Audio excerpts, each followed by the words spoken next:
بھارتی حکومت دستاویزات کے سوشل میڈیا پر لیک ہونے کی تحقیقات کر رہی ہے، اور یہ بھی بتایا گیا ہے ذرائع کی جانب سے کہ سوشل میڈیا پر لیک ہونے والی جو دستاویزات ہیں اس میں ہوش اربا انکشافات بھی سامنے آئے ہیں۔ دستاویزات جو عنوان اور بیانیہ کنٹرول جو میں واضح طور پر ہدایت دی گئی ہے کہ واقعے کا بیانیہ یوں مرتب ہو کہ ریاست سمیت غیر مسلمانوں پر حملہ بن کر ابھرے، اور اس واقعے کو ابھارنے کے لیے یہ وقت بہت اہم ہوگا۔ یہ بھی عراق کے منصوبے کی دستاویزات میں کہا گیا کہ میڈیا کے اثاثوں کو 36 سے 48 گھنٹے پہلے واقعے کی جگہ پر متعارف کیا جائے گا، اور یہ بھی دستاویزات میں کہا گیا کہ ضلع اننت ناگ میں ایک کارروائی عمل میں لائی جائے گی اور سیاحوں کی آمد کی نگرانی کے بہانے خاص جگہوں پر اپنے فیلڈ آپریشن جو تعینات کیے جائیں گے، اور اس کے ساتھ ساتھ حملے کے 2 سے 4 گھنٹے عبدالحمید ہمارے ساتھ موجود رہی ہے۔ اس وقت بریگیڈیئر ریٹائرڈ مسعود صاحب نے ہمیں جوائن کیا، بہت شکریہ۔ مسعود صاحب بتائیے گا، ایک جانب بھارت اور مودی جو ہیں وہ آپے سے باہر ہیں، دوسری جانب روزانہ کی بنیاد کے اوپر یہ پہلگام جو آپریشن ہے فالس فلیگ ثابت ہو رہا ہے، کیا کہیں گے؟ اب ایک نئی دستاویز بھی سامنے آئی ہیں، خفیہ دستاویزات۔ میرے خیال میں یہ دیکھیں نا، یہ جو ڈاکومنٹس آئے یہ تو پہلے کا فیز ہے، اور جو ہم پہلے سے کہہ رہے تھے، جو ہم پاکستان آرمی کا جو موقف تھا، گورنمنٹ آف پاکستان کا موقف تھا، اور جس طرح ہمارا میڈیا کا موقف تھا، تو وہ اس کو برابر اس کی بات کر رہے تھے۔ تو یہ ابھی تو ایکسپوز ہو گئے ہیں کہ it was a false flag operation, جس کو ارینجمنٹس وغیرہ سارے انہوں نے مل کے کیے تھے، اور جس میں گورنمنٹ شامل تھی، اور اس کا مقصد یہی تھا کہ یہاں پہ ایک سچویشن کریٹ کریں اور ہندوؤں کو ماریں، اور پھر مسلمانوں کے خلاف ان کو ابھارا جائے، اور پھر انٹرنیشنل کمیونٹی سے مدد مانگی جائے ٹیررزم کے خلاف۔ اور انہوں نے کہا موقع بھی ہے، جے ڈی وینس بھی یہاں پہ ہے تو اس کو بھی امپریس کریں گے، اور اسی طرح ایک اینٹی اسلامک نیریٹو بھی بنے گا اور پاکستان کو بدنام بھی کریں گے۔ میرے خیال میں ان کے تمام حربے ان پہ پڑ رہے ہیں، اور یہ ایکسپوز ہوتے جا رہے ہیں۔ اب میرے خیال میں وقت آ گیا ہے انٹرنیشنل کمیونٹی کو انڈیا کے خلاف ان کو they should be hold accountable, کہ جو یہ کر رہے ہیں، دہشت گردی کروا رہے ہیں، ٹرانس نیشنل ریپریشن کروا رہے ہیں، پاکستان میں دہشت گردی کروا رہے ہیں، فالس فلیگ آپریشن کرا کے اپنے لوگ مروا رہے ہیں۔ اچھا مسعود صاحب یہ بتائیے گا کہ اس تمام تر سچویشن میں ایک جانب بھارتی مس ایڈونچر دنیا نے دیکھا، دوسری جانب پاکستان کا رسپونڈ کیسا تھا؟ پاکستان نے اس مرتبہ، بھارت ہمیشہ سمجھتا ہے کہ پاکستان دبک کر بیٹھ جائے گا، ہم کی بات کرے گا، لیکن اس مرتبہ جیسا پاکستان نے رسپونڈ کیا وہ قابل قدر نہیں ہے؟ جی ہاں، دیکھیں یہ لیڈرشپ کی بات ہے کہ اس دفعہ لیڈرشپ میں کلیئرٹی ہے، اور چیف آف آرمی اسٹاف کا جب افغانستان کی ہے تو انہوں نے ایک کلیئرٹی دی ہوئی تھی، اور اسی کو بنیاد رکھی گئی، اور افغانستان میں آپ نے دیکھا کہ ہمارا ایسا کوئی کمپرومائز نہیں ہوا۔ ایران کے ساتھ بھی ہمارے آپ دیکھیں رسپانس کیا تھا، اور انڈیا کے بارے میں بھی چیف بڑے کلیئر تھے، ان کے ذہن میں بھی کلیئرٹی تھی، اور دیکھیں ان کے بیان جہاں جہاں وہ گئے، جہاں بات کی ہے، چاہے مظفر آباد میں جا کے بات کی Indian illegally occupied Jammu and Kashmir کی، اور انہوں نے کہا 3 جنگیں پہلے لڑی ہیں، 10 اور لڑیں گے، پھر یہاں اوورسیز کنونشن میں بات کی،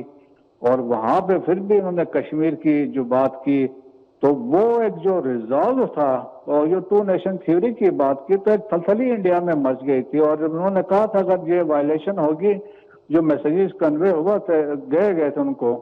کہ آپ اگر کریں گے تو جو پھر جواب ہماری طرف سے آئے گا وہ میسیو ہوگا۔ تو میرا خیال میں وہ بھی تھا، پھر یہ ایکسپوز بھی ہو رہے ہیں، انٹرنیشنلی بھی فیل ہوئے ہیں، کسی نے ان کا یہ نیریٹو بائی نہیں کیا، اور ابھی تک کہتے ہیں نا کہ ایک ذرہ بر ایویڈنس نہیں دے سکے، اور اپنا آپ کو بھی خود اس میں ایکسپوز ہو گئے۔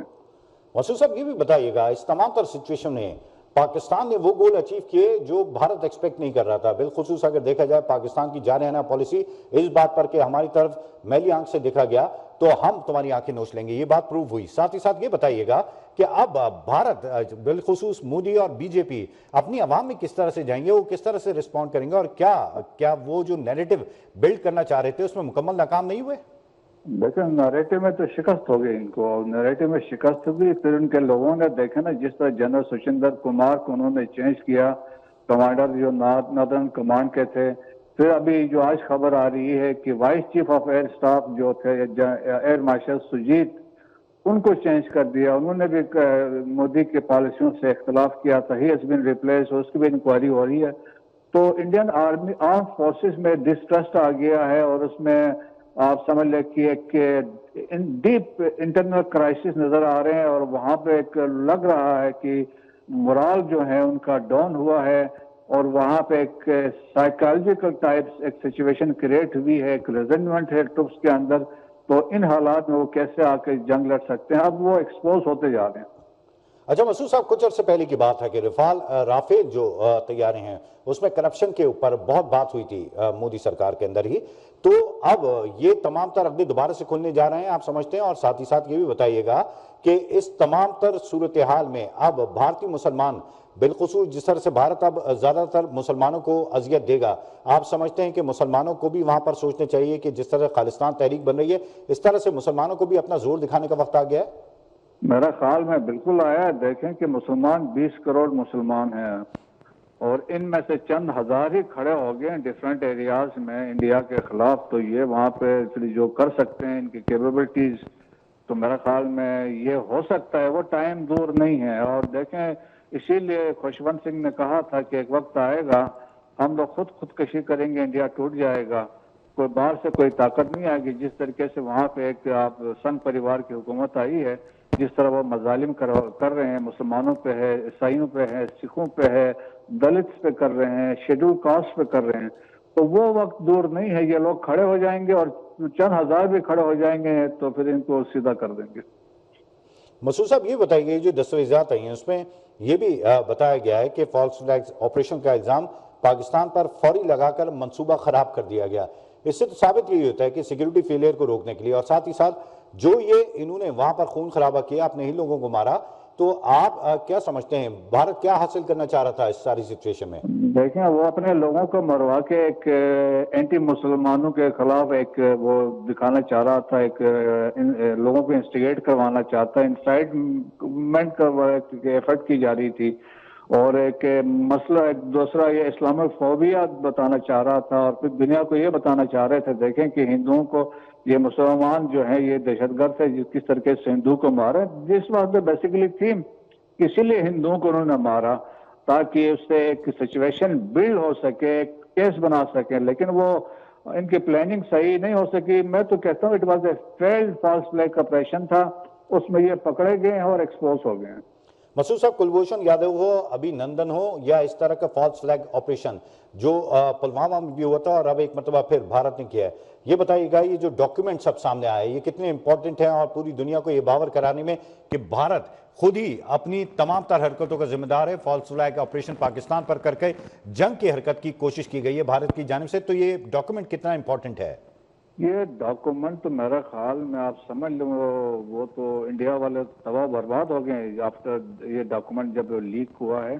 اور جس سے یہ سارے دنیا کے پاس ایک ثبوت آ گیا. دیکھیں کہ یہ دہشت گردی نہ صرف دنیا بھر میں کروا رہے تھے، پاکستان میں کروا رہے تھے، اور fast flag operation, stage encounter, stage recoveries کروا رہے تھے کشمیر کے اندر، اور ایلزویر مسلمانوں کو قتل عام ہے، عیسائیوں کو مار رہے تھے. تو اب دنیا کو میرے خیال میں وقت آ گیا ہے کہ اب ان کو کٹہرے میں کھڑے کریں انڈیا کو، اور اس سے سوال پوچھیں کیوں کر ایسا ہوا. اب میرے خیال میں بڑے سیریس ڈیولپمنٹ ہے یہ، میرے خیال میں کوئی چھوٹی بات نہیں ہے. اور جس طریقے سے دیکھیں، جس طریقے سے 2 دن پہلے ہمارے D G I S P R نے ایک چھوٹا سا وہ کلپ بتایا تھا، ایک چھوٹا سا آپ سمجھ لیں انفارمیشن تھی، جو ہمارے پاس تو ہنڈریڈز آف سچ انفارمیشن تھی، اور میجر صاحب کے بارے میں جو انڈین جو کہہ رہا تھا کہ بلوچستان سے لاہور تک میرا کنٹرول ہے، اور رشتہ کے ذریعے وہ پاکستان میں دھماکے کروا رہا تھا. تو آپ دیکھیں اسی طرح جوہر ٹاؤن کا جو دھماکے ہوئے تھے اس میں بھی ہم نے پکڑے تھے، اس میں بھی یہ انڈین لنکس تھے. افغانستان کے اندر یہ سارے بیٹھے ہوئے تھے، وہاں سے یہ براس کو چلا رہے تھے. اور اس ڈاکومنٹس میں بھی براس کی بات آئی ہے کہ بی ایل اے نے کیا کرنا ہے، سوئی میں انہوں نے کب کرنا ہے، کوئٹہ میں کیا کرنا ہے. تو یہ تو دیکھیں totally they are now 100% expose اور کنفرم کہ India is sponsoring terrorism. Masood صاحب، دفاعی معاملات پر آپ کی بڑی گہری نظر ہے. اب ہونے کیا جا رہا ہے؟ آپ کیا سمجھتے ہیں بھارت اب بیک فٹ کے اوپر آئے گا، کوئی ثالثی کی بات کرے گا، اور پاکستان کس طرح سے رسپونڈ کرنا چاہیے پاکستان کو؟ دیکھیں پاکستان کے پاس ایک بڑا کیس بن گیا ہے، پاکستان اس کو لے کے جائے گا انٹرنیشنلی، اور یونائیٹڈ نیشن سیکیورٹی کونسل میں ہمیں ایک ایمرجنسی سیشن بلانا چاہیے. چائنا کی مدد سے ہمیں یہ ڈاکومنٹس اور یہ پوچھے باقی ہمارے پاس باقی جو ثبوت ہے ہمیں سامنے رکھنا چاہیے کہ یہ ڈرامہ جو سارا